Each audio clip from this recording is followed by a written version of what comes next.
Woohoo, we got there. Final piece. Thank you for your patience in listening through. I understand this is not terribly exciting. We're going to deal in section 5 with the very exciting topic of organization and counting accuracy. So we actually originally called this organization, and then we wanted to explain a little bit. The reason that organization is so important is it will save you a lot of time, and also when you're counting, it will help you to be more accurate. Most bars, to be honest, are not terribly well organized. They tend to be a sort of laissez-faire kind of attitude where things sort of end up where they end up rather than there being any conscious thought. What we found is that it always makes sense to be better organized, to have a bit of thought to where you put things, and it will yield a lot of advantages. So here's where we're going to talk about that in a little bit more detail. So a few sort of basic high-level rules. Everything should have a dedicated place. We don't care where anything is kept as long as it's always kept in that same place. There should be some forethought, for instance, when you're choosing what liquors go behind the bar. If you have special deals, they should be front and center on your pyramid and you're presented to your customers. Again, if you're just letting things happen, you're missing out because it's going to slow things down or it's going to not help you sell more of the product you want to sell. But in all cases, have some thought about it and perhaps get your bartenders involved, because if they're involved in choosing the sort of organizational system, they'll be more likely to stick with it. So next on, again, this is anal, but it really helps if you've got different staff moving through and you establish a place. The trouble is that no one knows what that place is. The only way to get around that is to label those places. So everything from your well to your liquor backups to your storage area, we think it's a really good idea to actually get the label out and label it so that it can always be put back the right place without having to explain the system to people. Obviously, if we are choosing places and labeling them, it's important to keep things in their place, so you need to make sure that that's enforced. Also, you should organize your inventory in a way that you can count it accurately without excessive moving around. If everything is stacked on top of each other, and understand you have restrictions in what space you have available, but you want to organize things as well as possible so that you can count them accurately without having to move things around, which will slow you down an awful lot.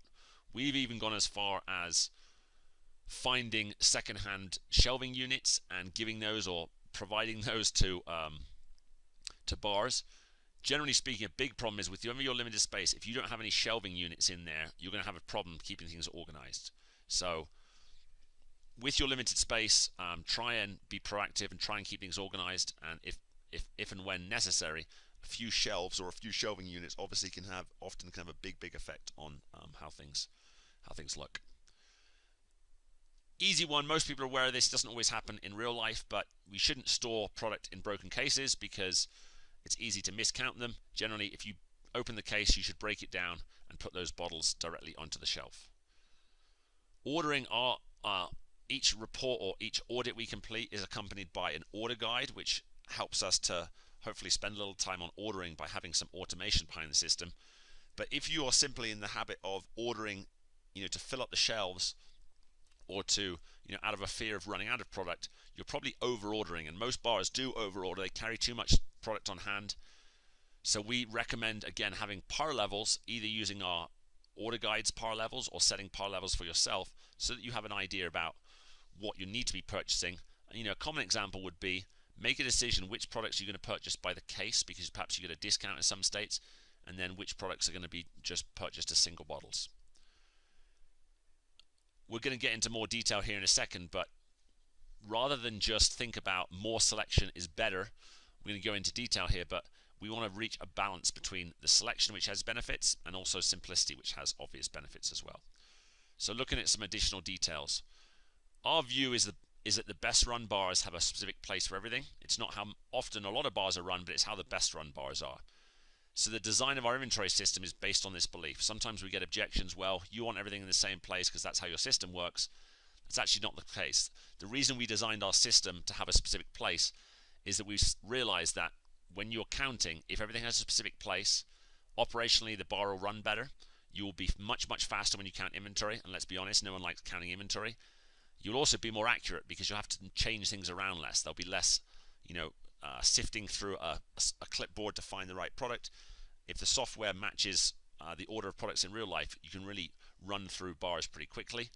Just to throw it out there, when we are working at bars that are well organized, we can count up to 500 items an hour, but it requires that there's some organization and thought behind things.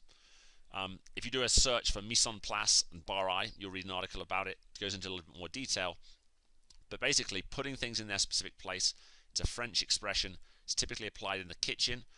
It's not so frequently applied behind the bar, but it makes just as good sense. When you have a set position for everything, everything in its place is literally what that means.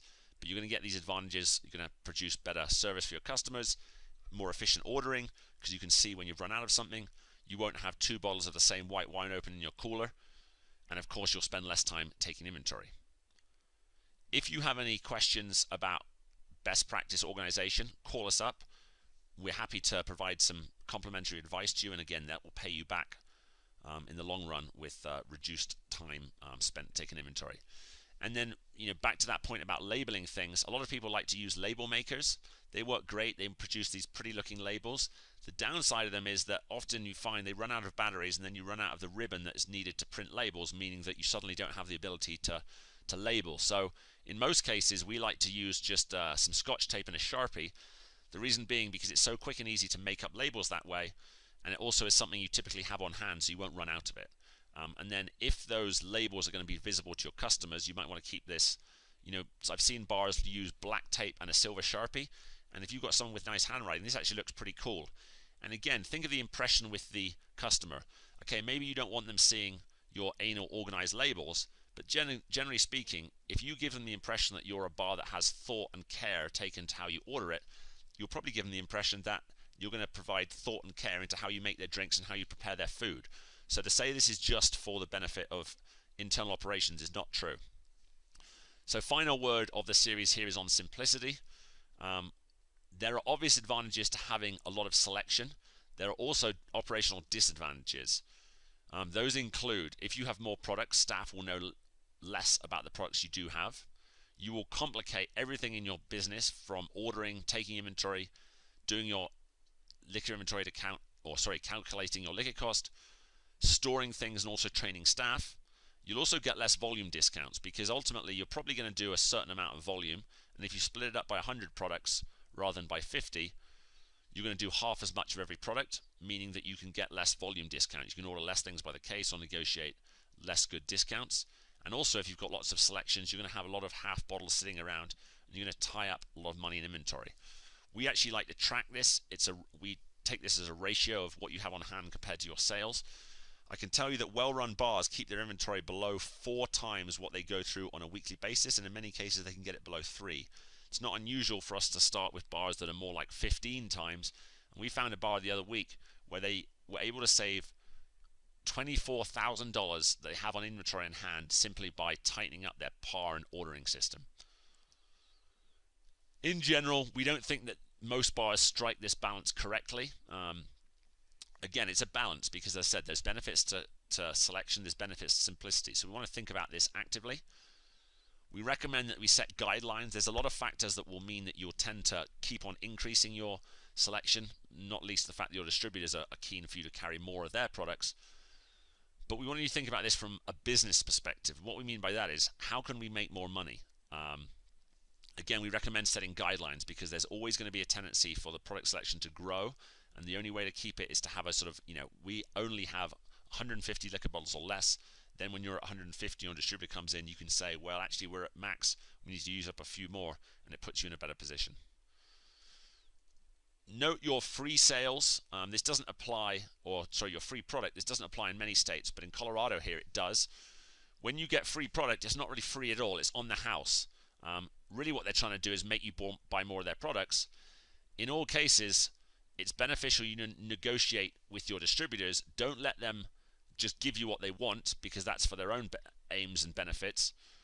For instance, they might give you a free bottle of product when you order a case, and then sometimes they'll offer you a free different flavor, and you don't want that flavor. So maybe they can't, that's the only deal they're able to offer. But if you don't ask, you'll never find out. And if you're being cognizant and asking your distributor, they'll be less likely to try and use you as a dumping ground for product they're trying to get rid of or to meet their sales quotas.